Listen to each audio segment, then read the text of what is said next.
We are so thrilled to be partnering with Hinge. Hinge is the dating app designed to be deleted. As you all know, I'm a huge Hinge advocate as I met my partner of almost 3 years on the app. Even before meeting him, Hinge was always my go-to app because I met more relationship-minded people here and had some great dates. Clearly, I haven't been on the app for a little while, but I re-downloaded it to check out some of the new features. One that stood out to me was the voice prompt, my best friend's take on why you should date me, where your friend can hype you up. Not only does this make the profile creation less daunting, but it's not always easy to see your own green flags. So to test it out, I asked Yue some fun prompts to get her take on what I could put if I was dating again. So the first one, how long have we known each other? What was your first impression of me and how has that changed? Julie and I have known each other for almost 10 years. My first impression of Julie was that she's very social, but I've learned that she has a lot more depth to her beyond the social butterfly that she is. My next prompt, what do you think are my green flags? I would say she's deeply loyal. She believes in love, curious mindset, and she is fearlessly ambitious. And then last but not least, what kind of friend am I? Julie is the kind of friend who will always have your back, no matter what. Damn, that feels nice to hear. So download Hinge and try voice prompts today. Then find someone worth deleting the app for. I was so excited to get my shipment from Last Bottle Wines in the mail the other day, full of incredible red wines, all from Napa Valley. I love wine tasting, so having this to my door couldn't be happier. Also, couldn't be more excited that today's episode is brought to you by Last Bottle Wines. If you don't know already, they're a Napa-based online wine shop with a twist. They offer just one handpicked wine per day until it sells out, and they're always at incredible prices. We're talking 30 to 70% off retail. And the best part is that there's no subscriptions, no fees, and no minimum purchase. And I could not be more excited to bring this offer right now because they're having a marathon sale, which is coming up March 28th and 29th. Even better, we're offering Dateable listeners 10% off your first order with code DATEABLE. So if you are a wine lover like me, this is a great time to join. And did I mention that shipping is 100% free? So what are you waiting for? Mark your calendar for March 28th and 29th or get on it earlier if you want. You can sign up at lastbottlewines.com and use code DATEABLE and find out why Last Bottle is the most fun way to discover and buy amazing wine. Hi, I'm Yue Xu. And I'm Julie Kravchik. We are active daters turned dating sociologists. Here to dive into everything modern dating and relationships. Welcome to the Dateable Podcast. Hello, friends. Welcome back to Brunch Talk, where we're going to dish about your burning dating questions. Yeah, so we might as well just get into it today because we got a good one for you all. They're all good ones. This question is it a red flag to date someone who has no friends? Ooh. So more context, our listener wrote in and said, I met a guy that seems fantastic. My only concern, though, is that he doesn't have any friends. I am someone that truly values my social support network, always had a lot of friends, and I'm wondering if this is something to be alarmed about. Is this a red flag? I am curious to know if someone truly has no friends, though. I think to someone who has a lot of friends, someone who has like 2 friends could be considered no friends. Yeah, right? yeah. So I agree. It's all relative. I truly don't believe that someone has absolutely zero friends. There's also a situation where someone has friends from their childhood who moved away. They may not have friends in their immediate location, but they still have friends. I think the more important question is it a red flag to date someone who does not have a social life outside of your relationship? Maybe that's more of the question. But if you're saying they have no friends, it means that you're not diving deeper into what their friend circle is. That's a really good point, especially as we get older in life and people, settle down. A lot of people move to the suburbs once they have children or just move away from, if you're in a major city, this happens a lot, different life stages. So asking a little more details, I think even just asking about tell me about a close friend had or maybe still have and learning more. We need to get curious. We get all these questions all all the time of just like, is this a red flag? Is this a problem? Everyone is going to be different. I don't think we can blanket answer this question, to be honest, because maybe it is a red flag with some people if they have no social interaction, they can't carry a conversation with you, they aren't gonna, have any relational skills whatsoever. But then we might have someone else that you get along with great and conversation flows and they show up for you in every way possible like a friend, but circumstance just had them fall out of touch with people. And think back to your values. What do you value the most in a partnership? Do you value you two making new friends together or having a strong circle of friends, mutual friends? Or do you value a partner who has a few really close, deep friendships? Or do you value a partner who is just a partier, who is always out and about, who always has plans, always has people around them? What is it that you're looking for? Whether they have 1, 5, or 100 friends has no implications on your relationship. How they interact with their circle has implications on your relationship. So turn that around and think, what do I truly value? For me, I've dated people who had a lot of friends and it drove me fucking nuts because they never had time for me. They were always out with their friends and I would have to tag along, and then I would have no life of my own because their social calendar was so packed. And I've also dated people who had 1 or 2 really close friends, and I really enjoyed that because I got to have one-on-one time with my partner and also intimate time with their friends that I can get to know better. Now I realize I value a partner with deep friendships, that with friends I can get to know and maybe eventually they become part of my family, but I do not need someone filling their social calendar every day. No, it's a really good point. We have this group of guy friends, and my friends always joke that we would never want to date any of them. Yeah. When they date girls, they bring them to parties all the time. And to go to that every week, like once in a while, it's fun, but to go that every single week would just be exhausting. And you would never spend quality time with them. And I don't know, at this stage of life, I don't want to be like drinking all the time and partying all the time. That being said, this was something actually that I really had to take off my list because there was a point of time in my life, social life was the core, I feel like. Like I was definitely liking to go out, and that was what I did and who I spent time with was in that setting. And I remember actually one of the reasons I wanted a relationship was so I'd have someone that could go out with me and my friends. Looking back on it, that means I was not ready for a relationship. Right. Absolutely not ready. But in the moment, that's what seemed to be important. And I actually feel like I valued people's like social status a bit. Like I don't think it was like a conscious thing, but I met like a few of my past partners before my current one in the wilds through friends of friends. And I really like that because, there was something about it that gave me like some validation or status. I hate saying it now, but I think that really was what it was. But looking back, one person I could think of was a terrible person. Like there was no reason I should have been dating this person in the first place. So just giving like the reason being because of social status and that they have a lot of friends and common friends, like that's not a good reason to date someone. The other person, my longer term ex, like I actually thought he fit a mold because of how I met him and his brother that was super social and in the scene. Yeah. And he actually ended up not being that person all said and done. So I got like attracted because of that, but that wasn't actually who he was at all. So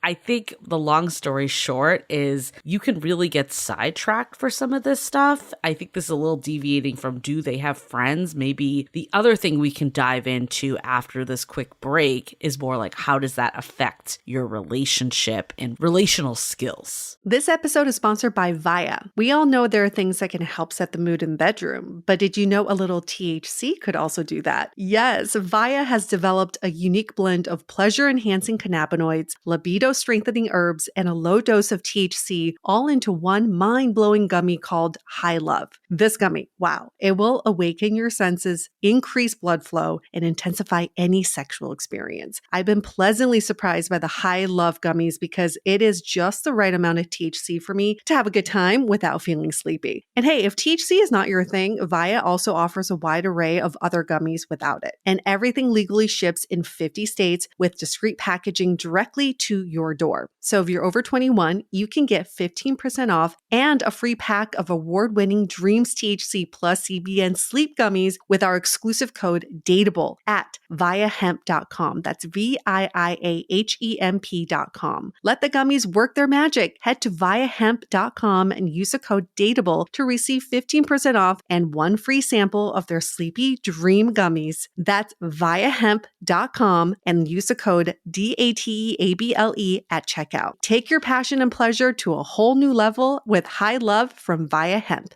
This episode is made possible by Armoire. Armoire makes getting dressed easy. With a clothing rental membership from Armoire, build the perfect wardrobe with brands that are high quality, unique, and recommended just for you. All you have to do is take a 5-minute style quiz and select items from your dynamic, personalized closet. The styles show up at your door in as little as 2 days. Then when you're ready for new clothes, just swap them out. Listen, I live in Southern California. There is absolutely no need for puffer coats or any sort of those winter jackets. But when I travel anywhere else in the world in these cold months, I'm often burdened with the task of getting winter clothes. And now with Armoire, I can just rent my winter wardrobe. It's brilliant. Right now, our listeners can give Armoire a try and get up to 50% off their first month. That's up to $125 off. Just visit armoire.style/dateable. That is armoire.style, spelled ARMOIRE.style/DATEABLE to get up to 50% off your first month and never worry about what to wear again. Try Armoire today.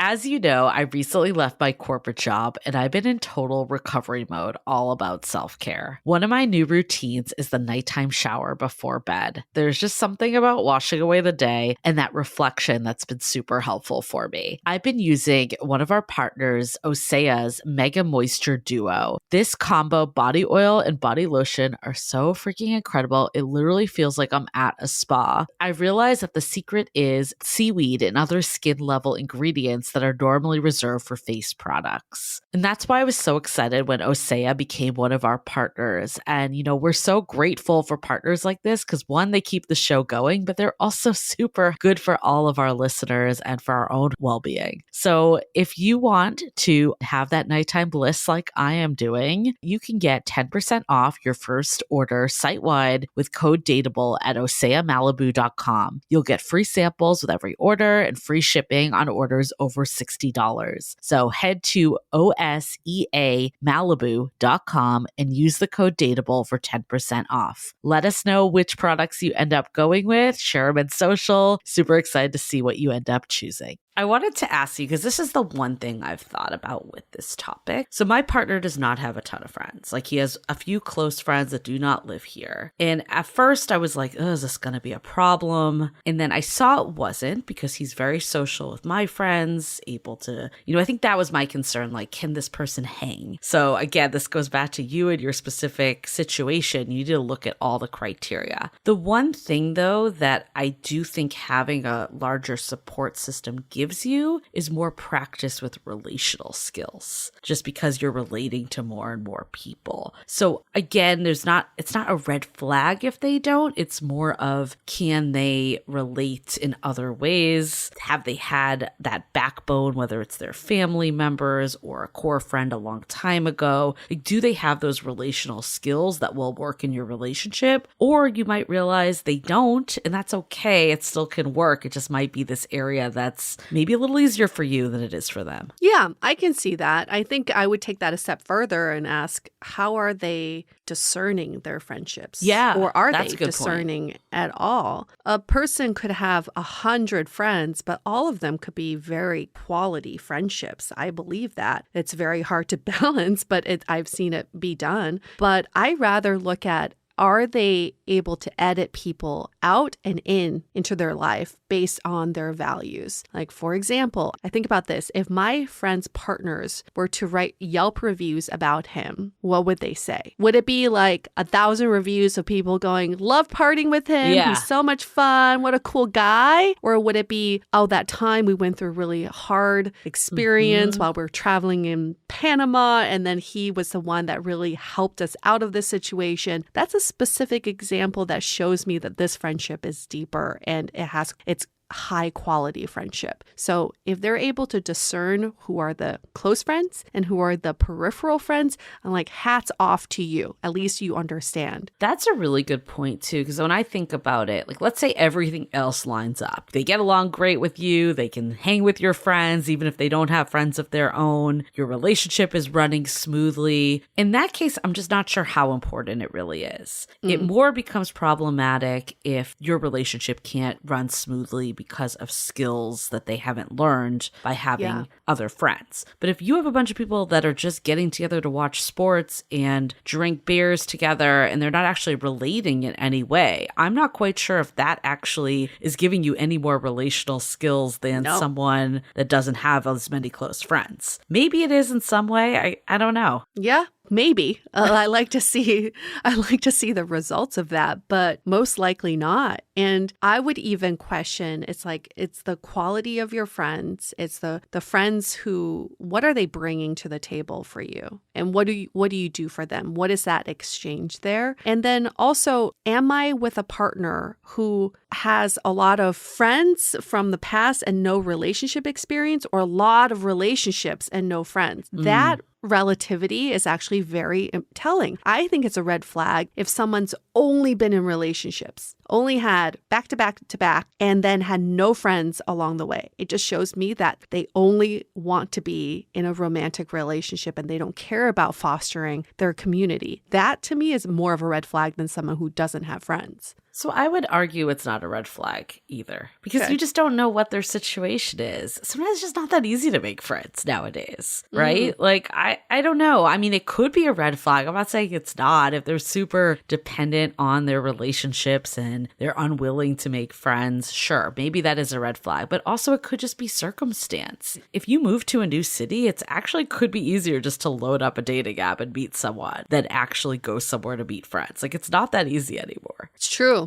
And that to me is unfortunate. It is unfortunate. I don't want to date someone who can't go out there and make friends, who will take the route of being in a relationship to save themselves the effort of making friends. And I get there are different circumstances that this could happen in, but I've definitely had a friend who was dating someone who only believed in back-to-back-to-back relationships, that he had no relational skills when it comes to his family, when it came to her friends, when it came to his coworkers. He just did not know how to keep people around. He just knew how to keep a relationship around. If you have a life with that person, they're solely dependent on you for a social life. No thanks. Door closed for me. I think that is, I agree. That doesn't sound good at all. But I think that's why there's so much nuance to this is, there could be someone that was in back-to-back relationships that could relate fine to their partner's friends and family and all of that. It's looking at the whole picture a bit more of just what are their relational skills overall and how do they show up? What is the core need? When I hear you say this, it sounds like you want someone that has some independence. So how do we relate it back a little to what is it that we actually want from them? And then see, is it the issue that they have no friends, or is it the issue that they're super dependent on me? Yeah. Values. What do you value the most? And maybe some people don't value that independence. I know people who love dating people who just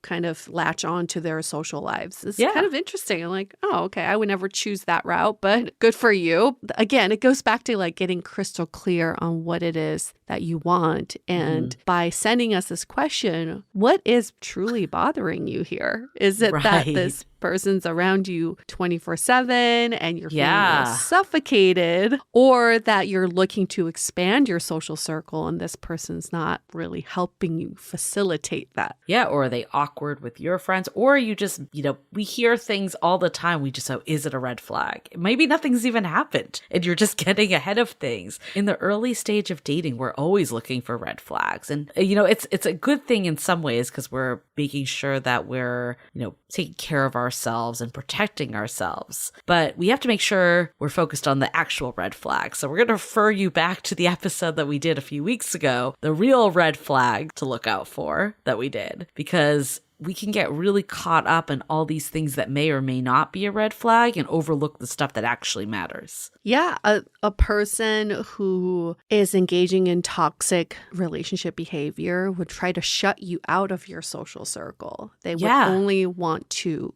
just be you and them in this little bubble, and they want to remove you from where you belong. So that's a major red flag to look out for. That point has nothing to do with how many friends they have. It's what they're trying to do to your life. Right. And I think there's also a big difference too is, let's say they don't have a lot of friends. Like my partner does have friends, but they're not as local. But he totally supports me going out with my friends whenever on my own. So he doesn't always need to be there. He does like coming. So that's also a positive for me. I wanted a partner that would enjoy being with my friends, but he also can give me the space to do it on my own and to foster more of the one-on-one. That's very important to me. So it's not, again, not if they have friends or they don't have friends, but how do they act in relation to you and your friends and all the stuff that's happening in this relational dynamic. Yeah, it's a balancing of friends. Can you, in a partnership, you have your own friends, they have their own friends, and you have some friends in the middle that are mutual friends that maybe you've met together. You can build those friendships. I think that's a very healthy balance. You have three worlds going on here. And sometimes the worlds kind of collide. It's cool. But if it's not balanced and all your eggs are in one of these worlds, then it does make someone wonder, like, what, are we building a life together, or are we just, kind of like heavy into this one world? And some people are just more introverted than others too. For sure. Oh yeah. I remember I felt bad. This was after we had been traveling for 2 weeks, and I had plans with our friend Louise, and I remember asking her, like, oh, do you mind if my partner comes? If not, that's totally fine. Like, I want to catch up with you, but I feel bad because he doesn't have plans. And I asked him, and he was like, I want to just chill the fuck out. We've been with people for 2 weeks. So sometimes you need to just accept that, like, maybe your needs aren't the same as your partner anyways. But then we went to this show, and it was a live podcasting show called the Endless Honeymoon Podcast. And they brought couples on stage to talk about problems. And of course, it wasn't going to be like crazy problems because it was a comedy show. But one of them brought up, they're not going to be like, let me air it all out. But one of them said how she was super social and her partner was not. And she was upset because, like, he never wanted to go out with her. Like, it was always her, like, pushing it. Like, she felt shut down. She knew he didn't really want to go. Like, he would go, but only because, like, he was basically being forced to go. And that wasn't a good dynamic for him either. And I thought their advice was actually really good, was invite him only to the things that you really want him to be at. Yes. Everything else, like, don't invite him. And then he knows those ones are the good. Like, there's no discussion. Like, you're going. And he still really highly valued going out with her, though. And they were a married couple. So it's not like this relationship wasn't working. But I don't know. I think the answer to this whole thing is it's not a red flag. It's just a reason to get curious. That's all there is. And can you find a solution that works and make sure relationship flourish or not? And if not, it goes beyond just do they have friends or not. Right. Yeah. It's not that simple, but it could be simpler than you think. Yeah. That's kind of the answer. Oh, so I think that's a great wrap up to this question. Thank you for sending this in. We're taking even more questions. Keep sending them in. You can email us hello@dateablepodcast.com, or you can DM us like many of you have done on Instagram. The handle is @dateablepodcast. We're going to try to get to all of the questions. So never feel like you're asking too many questions. You can send more than one. But while you're sending those questions, why don't you give us a rating and review in Apple Podcasts? Just 5 stars. Yes. And then maybe in your review, you can talk about a brunch talk that really helped you. You can even pose your brunch talk question in the review. We'll go through those.